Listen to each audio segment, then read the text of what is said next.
Saillant devient président du CNR le 11 septembre 1944, après la libération de Paris, après la constitution à Paris du gouvernement provisoire de la République, dans lequel le président du CNR, Georges Bidault, rentre au gouvernement, et Saillant donc prend la présidence du CNR, ce qui montre que c'est une personnalité qui fait sans doute pas un consensus total, mais qui est considéré comme un point de ralliement possible pour toutes les tendances politiques assez diverses qui traversent à l'époque le CNR. Donc il joue un rôle très important. À la même époque, il est membre de l'Assemblée consultative. Les membres de l'Assemblée plénière du CNR sont membres de l'Assemblée consultative.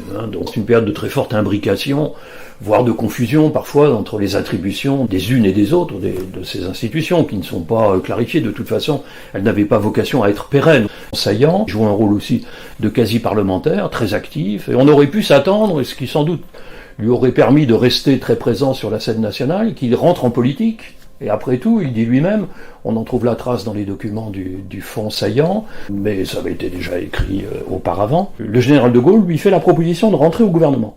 Et il refuse. Il s'est jamais très bien expliqué d'ailleurs sur les causes profondes de ce refus, mais il refuse d'entrer en politique. Son ancrage est véritablement un ancrage syndical et il va donc rester président du CNR. Saillant a toujours joué ce rôle de manière extrêmement claire. Il a voulu maintenir un rôle référentiel, une sorte d'autorité morale du CNR qu'il pensait représenter lui-même d'ailleurs.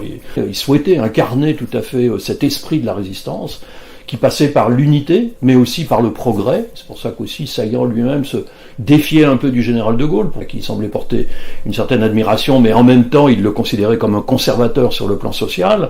Donc il souhaitait maintenir l'esprit du Conseil national de la résistance dans sa version progressiste. Il est syndicaliste socialiste, donc il poussera autant qu'il le pourra les références au programme social de la résistance.